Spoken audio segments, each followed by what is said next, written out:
اور پھر آنکھ بند کر لی تو اپنے قریب لے لیے اس بچے کو، اور پھر اس بچے کو جب قریب کیا تو وہ بچہ ہومکنے، بچے نے منہ کھول دیا۔ جس بچے نے ماں کے پستان کو بھی ہونٹوں سے لگ جانے کی وجہ سے منہ نہیں کھولا تھا، اس نے اب منہ کھول دیا، اور حضور علیہ السلام نے اپنی زبان چسائی، اپنا لعاب دیا، شہد والی گٹی بھی نہیں لی تھی انہوں نے، کوئی چیز لی ہی نہیں تھی، لیکن اب سب کچھ لی۔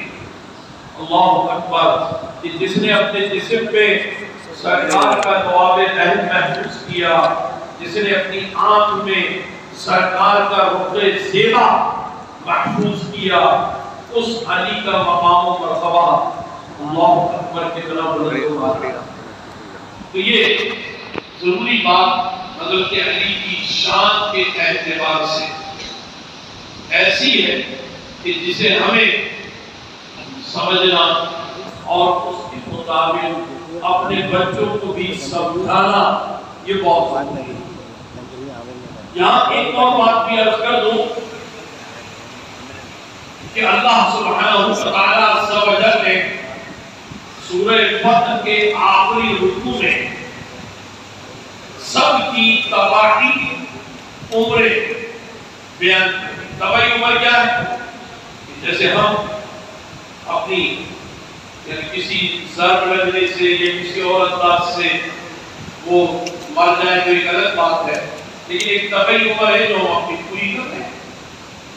تو حضرت ابوبکر صدیق رضی اللہ تعالی 63 برس کی عمر میں، حضرت عمر فاروق اعظم رضی اللہ تعالی 63 برس کی عمر میں، حضرت علی 63 برس کی عمر میں، تو اس طرح ان سب نے اپنی طبعی عمریں مکمل کی ہیں۔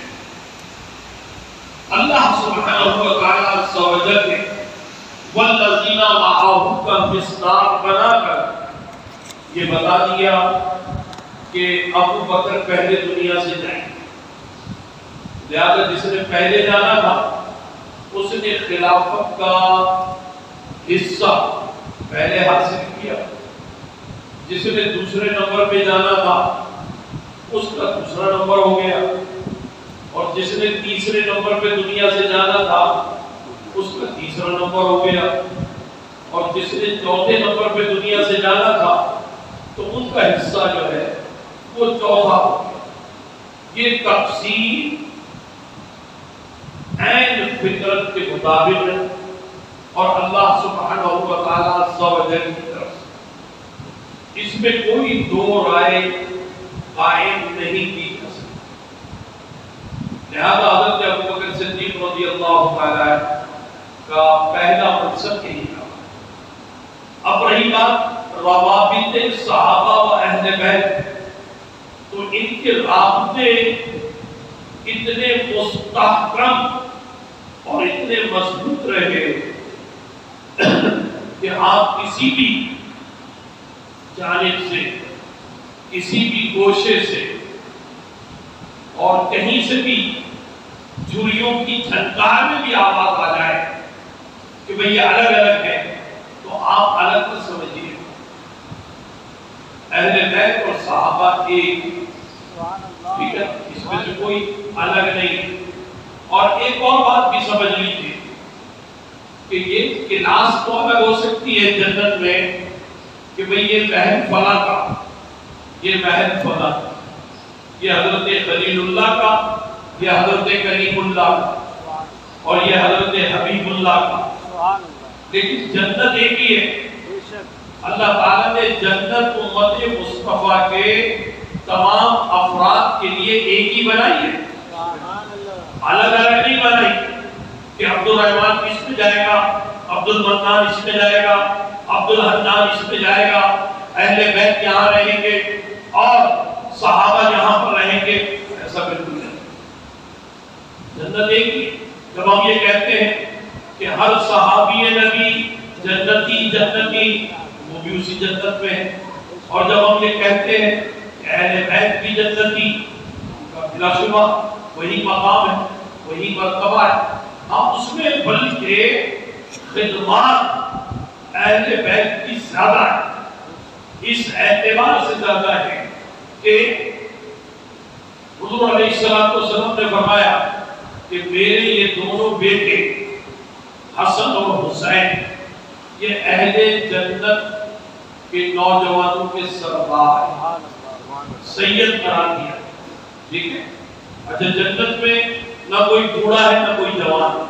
حضور علیہ السلام کے فرمانے کا مطلب یہ ہے کہ وہاں جتنے بھی جوان ہیں سبھی جوان ہوں گے، جنت میں سب جوان ہوں گے، سب کی عمریں 21 برس کی ہوگی، کوئی 21 برس سے اوپر نہیں جائے گا، کوئی 21 برس سے نیچے نہیں جائے گا، یہ ان کی عمریں۔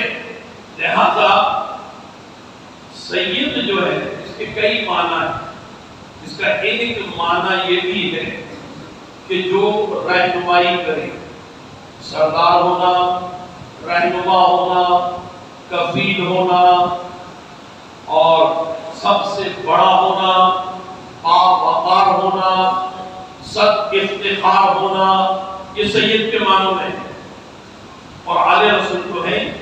تو ایک مفہوم یہ بھی ہے کہ سید رہنمائی کرے گا، تو یہ رہنمائی کب ہوگی؟ جب اللہ سبحانہ و تعالی عز و جل یہ فرمائے کہ اے اہل جنت میں تم پر اپنی نعمتیں کمال کر دوں، تمام کر دوں، تو سارے جنتی کہیں گے کہ اللہ تیری عطا ہے، سبحان اللہ، جو تو نے اب تک دیا ہم اس کو بھی بہت سمجھتے اور تو اسے تمام اور کمال تک لے جانا چاہتا ہے، تو یہ ہم پر تو کمال درجہ مہربانی ہے۔ تو پھر اللہ تعالیٰ فرمائے گا کہ اے جنتی مردو ایوان مصطفیٰ میں جمع ہو، اور اے جنتی عورتوں ایوان فاطمہ میں جمع ہوگا۔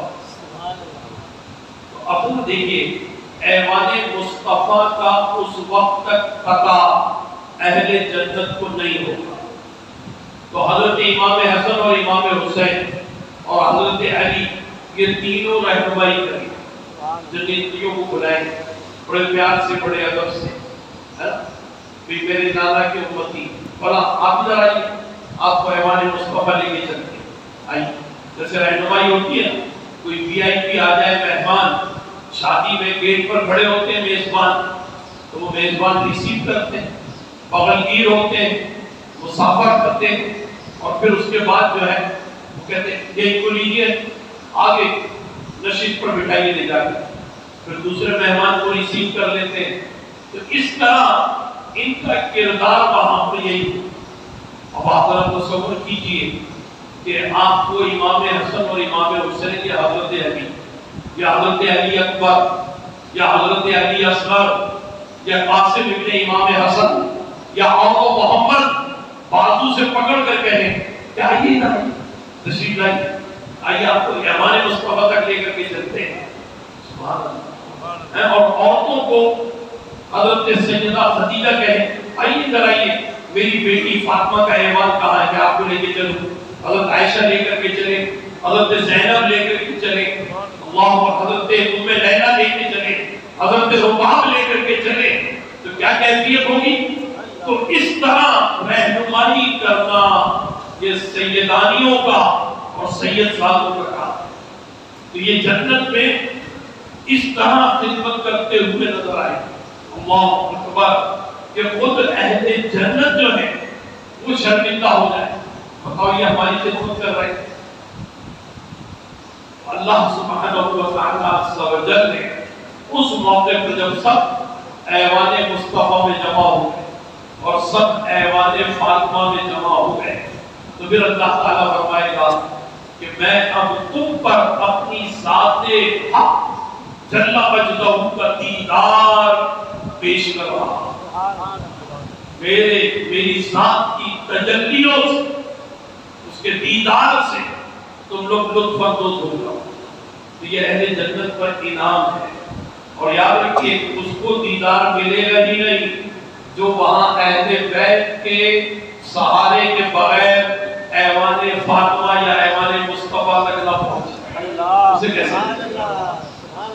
تو حضرت علی مشکل کشا رضی اللہ تعالی آپ کا جو مقام اور مرتبہ اس میں کوئی شک اور کوئی شبہ نہیں ہے.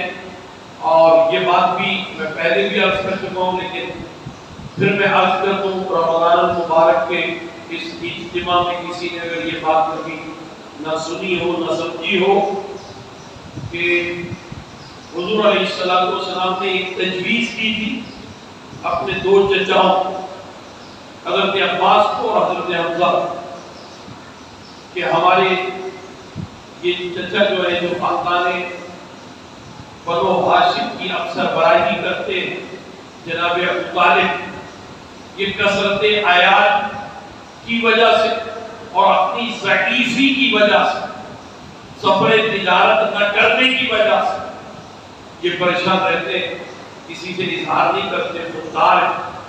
تو ہمیں خود آگے بڑھ کر یہ چاہیے کہ ہم ان کی کچھ اعانت کریں. سب نے اتفاق کیا. تو اب یہ دو چچا اور ایک بھتیجے یہ تینوں کے تینوں موج میں. حضرت عباس نے کہا اپنے بھائی سے کہ ابو طالب مجھے اپنے پوتے دے دے. حضرت عقیل کے بیٹے انہوں نے پوتے دے دیے. حضرت حمزہ نے کہا کہ یہ جعفر طیار مجھے دے دو میں اس کو پالوں. حضور علیہ السلام نے فرمایا کہ یہ علی مجھ کو دے دو. سبحان اللہ. ٹھیک ہے. تو بعض روایات میں ہے کہ 3 برس سے کچھ کم تھے. بعض روایات میں ہے کہ 3 برس پر چند ماں ہو چکے تھے. تو حضرت علی جو ہے حضور علیہ السلام کے کاشان اقدس میں آ گئے وہاں کی سینت.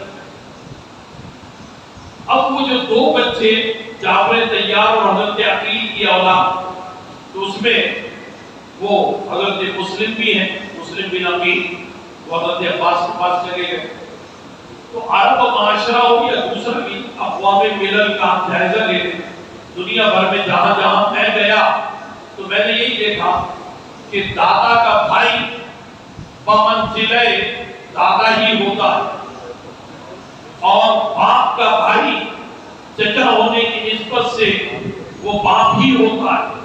ہر تہذیب میں ایسا ہی ہے ہر جگہ دنیا میں اور عرب میں یہ زیادہ تھا. تو ان دونوں بچوں کو تو کوئی پریشانی نہیں ہوئی.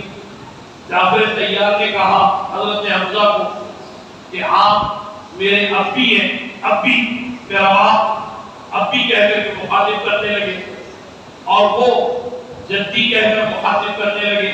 حضرت مسلم بن عقیل وغیرہ حضرت عباس کے دادا کی آغوش سے نکل دوسرے دادا کے پاس آ گئے.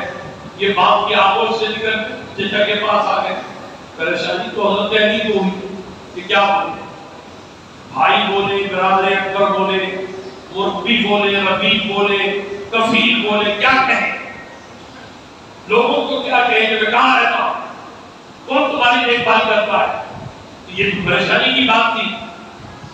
تو حضور علیہ السلام کو بھی حضرت علی نے اس بات کا علم اس وقت ہونے دیا کہ جب حضور علیہ السلام نے فرمایا کہ یہ سورہ مدثر نازل ہوئی ہے اور اللہ نے حکم دیا ہے کہ اپنے دادا کی اولادوں سے تبلیغ شروع کرو. دادا کے بیٹوں کو بلاؤ اور دادا کی بیٹیوں کو بلاؤ.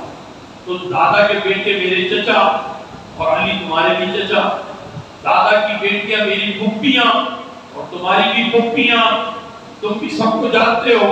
اب جا کر کے سب کو دعوت دے دو کہ میرے یہاں آئے کھانا کھائیں اور پھر تبلیغ رسالت میں میرے ساتھ معاونت کریں. حضرت علی چلے گئے سب جگہ. میں ہر جگہ کی ڈیٹیل نہیں بتا. جب باپ کے دروازے پہ پہنچے تو باپ سے بھی کہا آپ کی دعوت ہے. تو باپ نے کہا کس کے یہاں دعوت ہے؟ کہا میرے مولا کے یہاں.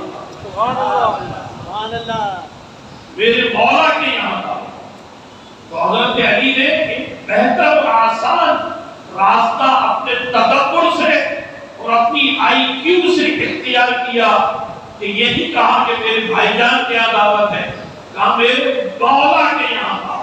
مولا اپنے آپ کو غلامی میں دیا اور حضور علیہ السلام کو اپنا مولا کہا، اور سرکار علیہ السلام وہ تو کبھی بھی کسی کا نیکی کا کوئی بھی حصہ ضائع نہیں ہونے دیتے نا، فوراً اس کا بدلہ دیتے۔ حجۃ الوداع کے موقع پر جب اہل یمن نے کہا کہ علی کے بارے میں آپ کا قول کیا ہے، وہ قول بیان کیجئے، تو غدیر خون کے مقام پر آپ نے فرمایا تھا حضرت علی کے ہاتھوں کو اپنی ہاتھوں میں انگلیوں میں سے رکھ کر اور ہاتھ بلند کر کے من کنت مولا ہو فہذا علی کو مولا، یہ جو مجھ کو ساری زندگی مولا مولا مولا کہتا رہا، آج اس کو انعام دے رہا ہوں کہ اپنی ساری امت کے لیے اس کو مولا بنا کر کے جا رہا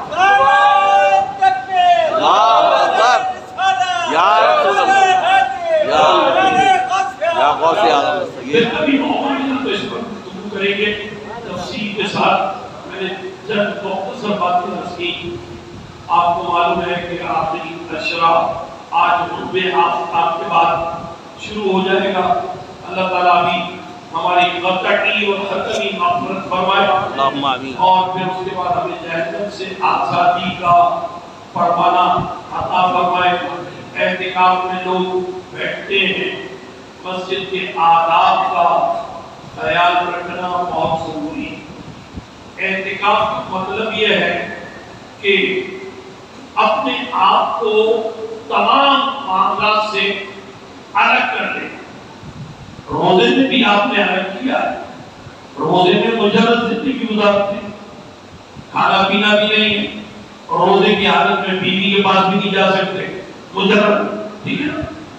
اور اعتکاف میں مزید یہ ہے کہ اب گھر کے اندر بھی نہیں رہ سکتے، اور اللہ تعالیٰ کا انعام یہ ہے کہ اگر رشتہ داروں میں کسی کا انتقال ہو جائے یا بیمار ہو جائے تو آپ جنازے میں نہیں گئے، آپ عیادت کو نہیں گئے، لیکن آپ کے نامہ اعمال میں روزے قیامت یہ لکھا ہوا ملے گا اس نے اپنے چچا کی عیادت کی تھی۔ کہ آپ کہیں گے کہ میں تو اعتکاف میں بیٹھا ہوا تھا، اس میں لکھا ہوا ملے گا کہ اس نے جو ہے اپنے چچا کے جنازے میں بھی شرکت کی تھی۔ یہ اللہ کی طرف سے ایک انعام ہے۔ تو جب ایسا انعام ملے تو اس موقع پر تمام اعتکاف کی جو شرطیں، ہمیں ان شرطوں کو پورا کرنا چاہیے، سمجھنا چاہیے، اور اپنے سحر اور افطار کی لذتوں کو بھی کم کرنا چاہیے۔ قرآن مجید کی تلاوت زیادہ سے زیادہ کرنی چاہیے۔ میں نے ایک مرتبہ تجربہ کیا تھا، صرف تحدیث نعمت کے طور پہ عرض کر رہا ہوں کہ مشاعر مقدسہ میں 5 دن ملتے، 8 ذی الحجہ، پھر 9، پھر 10، پھر 11، پھر 12، 5 دن۔ تو میں نے 5 دن میں ایک قرآن مجید مکمل کیا، الحمدللہ۔ تو آپ کو 10 روز مل رہے ہیں تو 10 روز میں تو کر لینا چاہیے نا۔ یہ آپ کے ثواب دیدی کے اختیار پر۔ اور تیسری اہم بات کہ آپ کو معلوم ہے کہ رمضان المبارک میں قرآن مجید نازل ہوا، کوئی اس میں دوسری کی رائے نہیں، اللہ تعالیٰ کا فیصلہ ہے۔ قطعی الدلالت، عبارت النص، اشارت النص، اقتضاء نص سے ثابت ہے۔ شہر رمضان الذی انزل فیہ القرآن، تو قرآن رمضان میں نازل ہوا، اور جب رمضان میں نازل ہوا تو جشن نزول قرآن، اس کا انعقاد عام طور پر 27ویں شب پہ ہوتا ہے، اور اس موقع پر زیادہ سے زیادہ کثرت کے ساتھ جہاں مسجد کے مصارف کے لیے ضرورت پڑتی ہے پیسوں کی تو وہ دیے جاتے ہیں، اور مٹھائی ہے، تبرک ہے، اور بھی بہت ساری چیزیں ہیں، تو وہ سب اخراجات اس کے لیے عام دعوت ہوتی ہے۔ نام نہیں لکھے ہوتے، کوئی جدول نہیں بنا ہوا کہ فلاں صاحب دیں گے تو لیں گے، اور جو صاحب نہیں دیں گے تو ہم ان سے زبردستی لیں گے، نہیں، ایسا نہیں۔ یہ جدول بنا ہوا ہے، عام جدول ہے، سب دے سکتے ہیں، میں اس میں پہل کرتا ہوں، اور اس کے بعد آج ہم ایک نیا انداز اختیار کرتے ہیں، کچھ یعنی جشن نزول قرآن کے لیے، کہ آپ سے اپیل میں نہیں کروں گا، میں تو اپیل کروں گا صرف اور صرف مسجد کمیٹی کے لوگوں سے، کیونکہ میں نے آج تک مسجد کمیٹی کے لوگوں کو دیتے ہوئے نہیں دیکھا، تو اب میں دے رہا ہوں، پہلے میرے بعد مسجد کمیٹی کے لوگ دیں، ٹھیک ہے بھائی؟ یہ میں نے جشن نزول قرآن میں اپنا حصہ ڈال دیا، اب مسجد کمیٹی کے لوگ دیں۔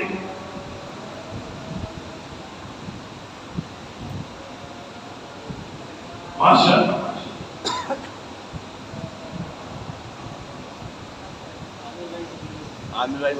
ماشاء اللہ،